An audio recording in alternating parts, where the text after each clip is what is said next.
everybody here tonight to hear this wonderful sojourn, and or sojourner, I guess. I'm Jay Johnston, the library director, and I'm so pleased that you're all here to hear Evan talk about his wonderful, what's it called, track.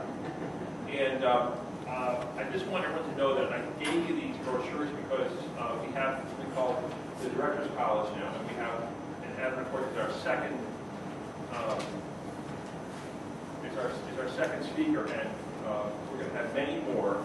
And for this to be a success, I need to know who you folks are so we can communicate with you via email, give you blasts, and tell you what's happening, because you're going to lose this.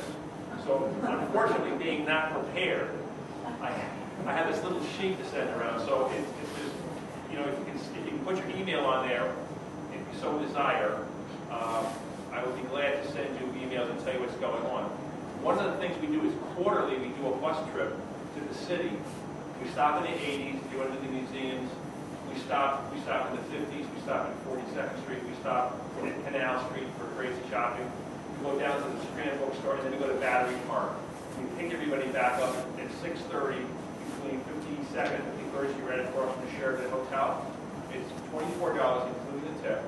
We leave at 7:30 in the morning, and we come back. We leave at 6:30 at night. So it's a great value. There's wonderful people who go along. So please remember that, and the schedule is here. So it's once a quarter. The next one's in. The next one is what is it? May 4th. So it's a Wednesday, May 4th. And also on the Wednesdays we also have a 2-for-1 for Broadway shows and that sort of thing. And all the museums are open on Wednesday as well. So, Evan, thank you so much for coming. We can't wait to see you go. Thank you, Jay. I hope people can hear me. And thanks to the library and Jay for having us all here. When Jay asked whether I wanted to do a travel show of my slides from Nepal to show you how smart I am, I thought he meant like travel soccer, that we would take this and show it down in New Haven and then New London and take it on the road. But this is a travel show. It's about my trip to Nepal in 2008. 6 of us went on a 3-week trek. I put up a show of many of these slides in the main library as mounted photos. And to put this together, I added a few more slides just to kind of stitch the story together. So this is not, the first show was really the images and the photography. This kind of tells the story a little bit more as we go along. This trip is around Manaslu. Manaslu is the 8th highest mountain in the world. To give you a sense of where we are, there's Nepal between India and China. The relationship between Nepal and China is very close. Obviously, they're totally related to India, but China is becoming more and more important for them. That blue arrow there is showing where our trek is. That's Manaslu. The green area around Manaslu is this national park. And to the left of it, well, about 2/3 up of the way up from the lower right is Kathmandu. I don't know if you can read it. And then Johnson is further up to the left, a little airport. Pokhara. And above Pokhara, to the left of the arrow, is the Annapurna range. And Bree and I had been around the Annapurna circuit in the early 80s. So I thought this Manaslu trip was going to be a piece of cake for me. It wasn't. It was very difficult. 6 of us taking the trip. Each of us sort of fought our own battles with ourselves. It was a fascinating trip, but it was not easy, definitely not easy for me. This is the first morning, the night before the bus had gotten stuck in the mud, left us off by the side of the road in the rain, in the dark. Camp was made, and we woke up to this. we're leaving this river behind. This is the Kola River that we followed down from Kathmandu, and we're heading up to the Buri Kandaki River, which we follow up almost to the pass. Here's the cast of characters. Mike and Barbie are, Barbie's on the far left, Mike is with a yellow t-shirt. They were the leaders of the group. They came to Nepal in the 60s in the Peace Corps and stayed on. They both spoke beautiful Nepali. He spoke it very fluently, so this opened all kinds of doors for us. He stayed on as in charge of the Fulbright scholarship program, sending all kinds of promising students to the U.S. from Kathmandu. Between them with the green shirt is Beth. She was Barbie's roommate in college. And then with the blue t-shirt is Saul. He was our resident doctor, gastroenterologist, which when you're out in that neck of the woods, you should have one with you. And on the far right is Bill, my college buddy, recently my best man when we got married, and we've been in touch with him. And he just said, come along on this track. And I said, great, I'm there. So we're on the trail. This period is basically a religious Hindu holiday called Dashain. It goes on for 10 days. Part of it is really honoring kids. There's a little swing that has been made for the kids. You can see the chips in the foreground. You'll note there are 2 kids on that swing. We're at 2,200 feet altitude here. Kathmandu is about 4,000 feet. We've come down to start the trek. This is really tropical. There are monkeys, banana trees, rice paddies, and we're going to go from here up through into really winter and then back down. Typical side of the trail across the river from us, and this is water on our side of the river. There's no wheelchair accessibility or railings here. Now here's a house on the side of the trail. The downstairs, the walkout basement is for the goats. The animals live in the house. The central room on the main floor and upstairs would be sleeping quarters. In the foreground, across the trail, there's PVC supplying water. That would be the water and washing for the household. There's a sign hanging off the roof there on the left, which means they're taking in boarders. We're just passing by there. Kitchen, probably all dolled up for the holidays. There's this before. And this is ancient trail heading up into the mountains. These trails, some of them very well maintained, local county or town, whatever, keeping these trails. Notice the little cutout right at the top there where the trails cut actually into the hillside, into the rock. Barbie is contemplating climbing the stairs.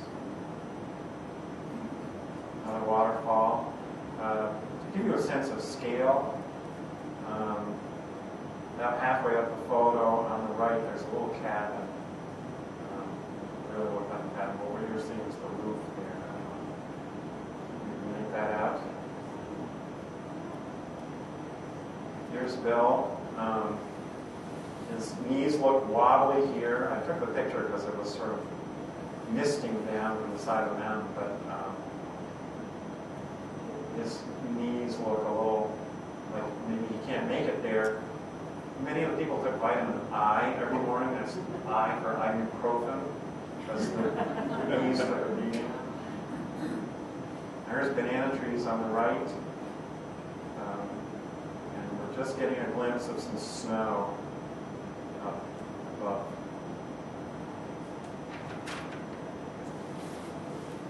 We're about 3,000 feet.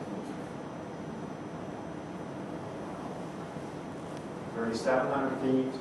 Her father had been carrying this hay. He stopped to talk with Mike off camera here. She was shy. Bill's what we call his youthful exuberance. He was not afraid to jump right in with anybody. He's showing them photographs in this little camera. Mules carrying corn down to the market.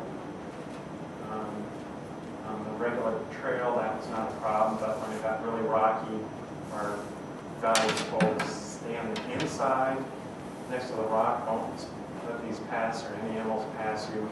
You standing out on that steep hillside. Those are poinsettias up on the right. There were little groups called mothers groups that would maintain the trails and really beautify the villages. And they'd often have plaques. They would raise a few dollars to make improvements, raise money from outside.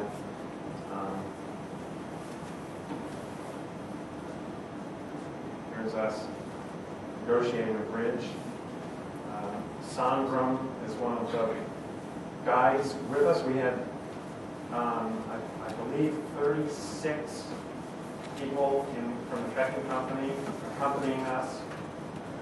3 of them were assigned just to stay with us, carry medicine, keep us from falling into the river, and guide us along the trail. Everybody else went on ahead with all of our packs.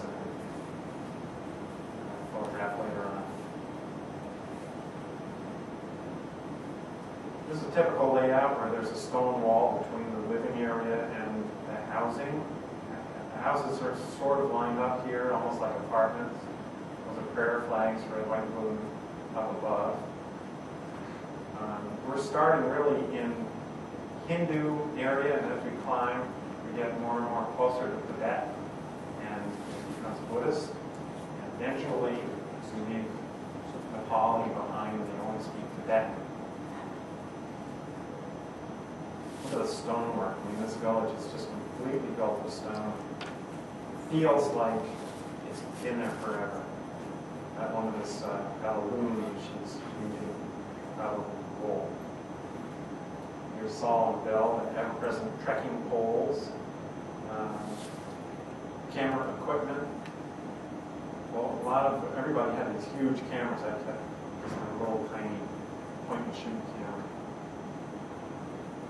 The river's big down here, and the sides are really steep. You'll notice as we climb, it becomes smaller, and things kind of spread out. And these trails, feels like they've been there forever, probably have. Traders been going up and down them ever since Marco Polo. Feels like you're in Lord of the Rings. A lot of the women carry much of their wealth around their necks, like you would see in India, a lot of areas, wearing all kinds of jewelry and amber, coral, turquoise. All this would be traded up through the mountains. Here we are watching Grandpa, which